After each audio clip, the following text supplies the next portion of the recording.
இன்னைக்கு நீங்கள் ஆல்வேஸ் டேட்டாவில் கனெக்டாக இருக்கிற உங்களை எப்படி டிஸ்கனெக்ட் செய்வது, அதுதான் இன்னைக்கு பயிற்சி. எப்படி டிஸ்கனெக்ட் பண்ணுறது நல்லா புரிஞ்சுக்கணும். நீங்கள் ஐம்புலன்களில் கனெக்ட் ஆகிருக்கீங்க. எண்ணங்கள் அப்படிங்கிற தொடர்ச்சியான அணுகுமுறையால் தோன்றல்களால் நீங்கள் கனெக்ட் ஆகிருக்கீங்க. இதனால் என்ன கிடைக்குது அப்படின்னா, தற்காலிக தீர்வுகள் நிறைய கிடைக்குது. ஆனால் யாருக்குமே நிரந்தர தீர்வு கிடைக்கல. இதுக்கு பகத்தர் என்ன சொல்றாரு, மனம்ங்கிற உதவியாளர்கிட்ட இருந்து நீங்க டிஸ்கனெக்ட் துண்டிப்பதற்கு நீங்க ஒரு முயற்சி எடுங்க அப்படிங்கிறார். எப்படி துண்டிக்கிறது?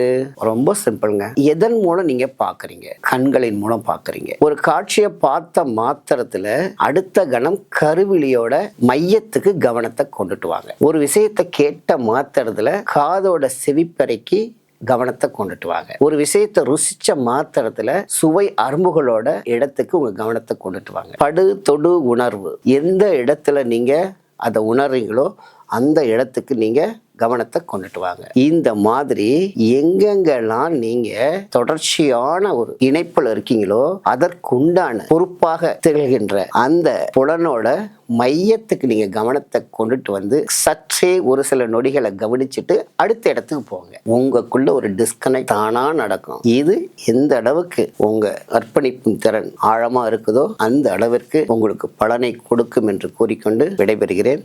நன்றி.